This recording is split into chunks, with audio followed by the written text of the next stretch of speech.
Hi, everybody, and welcome to the channel. Today, we're going to have a look at OrbitNote from TextHelp. Appsevents is now a TextHelp partner. We've known TextHelp for many years. And OrbitNote is a great tool to take your documents, turn them into PDFs, make them interactive and accessible to students. And I'm here with Gustavo from TextHelp. So, Gustavo, thank you and welcome to the channel. Thanks, Dan. Thanks for the invite. Lovely to be here with you. Great. So, Gustavo, we're going to jump straight in and give a quick demo of OrbitNote. Do you want to start by giving a quick overview and then take us into a quick demo? Yeah, absolutely, Dan. Let's keep it short and sweet. So, yeah, I think your introduction was brilliant. OrbitNote is the PDF tool for the classroom. And as you will see, it's a tool that allows students to make PDFs accessible very quickly. And then, of course, PDFs tend to be worksheets like the one you see on my screen. So you want to be able to make that worksheet actionable and complete it just in a very natural, intuitive way, as if you were working with pen and paper. And then, very importantly as well, what do you do with those digital worksheets? Well, what you want to do is you want to engage them in some sort of digital workflow so that teachers can be very comfortable assigning those worksheets to students and make sure that students can easily reply to those assignments without getting lost in the technology and really focus on the learning. So those are the three areas we're going to quickly have a look at: accessibility, making sure that I can access the content on my screen at all times in any way that suits my way of learning, and then how we can make it actionable, and then how we can fit those PDFs or throw those PDFs into a digital workflow. So let's have a quick look. So what I have is a PDF that I have opened from my Google Drive. So anytime I open a PDF, whether it's sitting on my drive or it's sitting on the web or my computer, it will open with OrbitNote because that's the way I have set it up. And then the first thing that it does is it checks if the PDF is accessible or not. So in this case, it's not detecting any text, and therefore you can see there's a blue text here on the top right-hand side of my screen. And OrbitNote is telling me that there's no text, and it's asking me if I want to scan for text. So what's happening in the background is the OCR process that we've seen in several tools, but this is a big shift because we've designed OrbitNote with students in mind. So students don't need to know what accessibility is. They don't need to know what an inaccessible PDF is, and that they need to run an OCR process when this happens, because that's when we start creating learning barriers. So this is all very natural, and all I have to do is click Let's Scan. Well, let me show you something. This document, I cannot select anything on that PDF. It's just a plain image. But if I click Let's Scan, it just takes a few seconds, and then without knowing any technicalities, that PDF suddenly becomes accessible. So that is big, because at least one in three PDFs that you will open will be non-accessible. Keep an eye on that, and you'll confirm that the number of inaccessible PDFs out there are huge. So that's it. This is now fully accessible, and now I can use all this lovely toolbar here, which is OrbitNote. So we have OCR making things accessible, and I can use a lot of tools here. I'm not going to go into a lot of detail, but the top line is that, of course, I have a lot of text-to-speech tools. If I press the play button, this is going to be read aloud for me.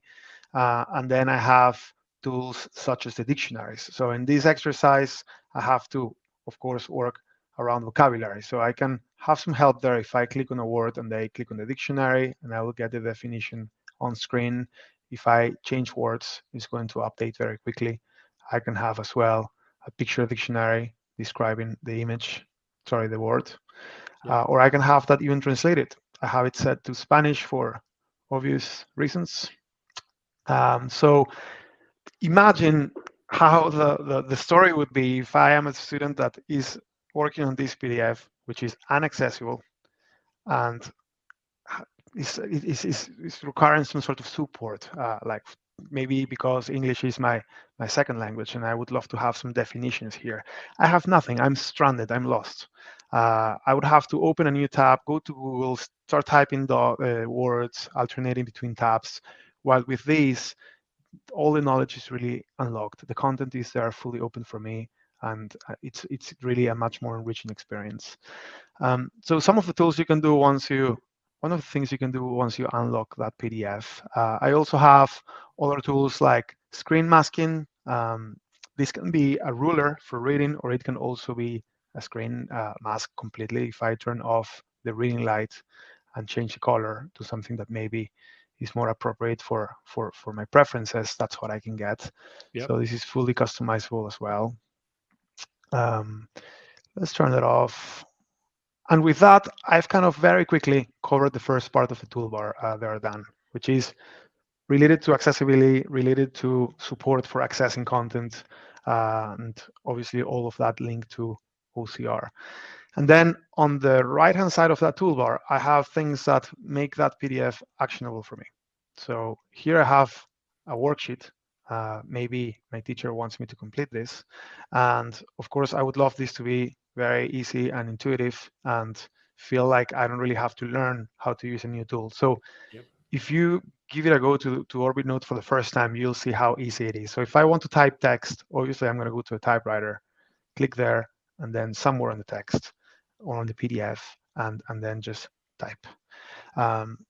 What I love about OrbitNote is that because it was created with students and support in mind, that support will be constantly there wherever the student is working. So if I am typing, I always will have the play button to listen to what I'm typing.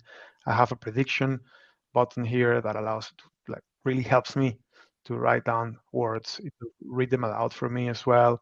I can dictate my answers as well and change fonts and colors. Great. So that support always there. So super easy to write down text. Same thing if I want to start doing some freehand drawings, change colors, and I can start scribbling around. I have shapes as well for whatever I want. So that feels like a very, very basic demonstration because that's what we want to achieve with OrbitNote. Keep it simple and intuitive. But can you save these documents back to Google Drive with the changes? Yeah, absolutely. So it's right now it's been auto-saved. So everything that I'm doing right now is already saved to my drive. Okay. So if I close Fantastic. it and I reopen, it will be there. Fantastic. Yeah. Gustavo, that's great. Anything else to share, or is that the end of the main features? No, just the last thing is that, of course, you have different ways for demonstrating your knowledge. You can create voice notes, you can insert images, and the last bit is if you want to throw this into a digital workflow in the classroom, all you have to do is click on this button here on the top right-hand side, and that is the Google Classroom button.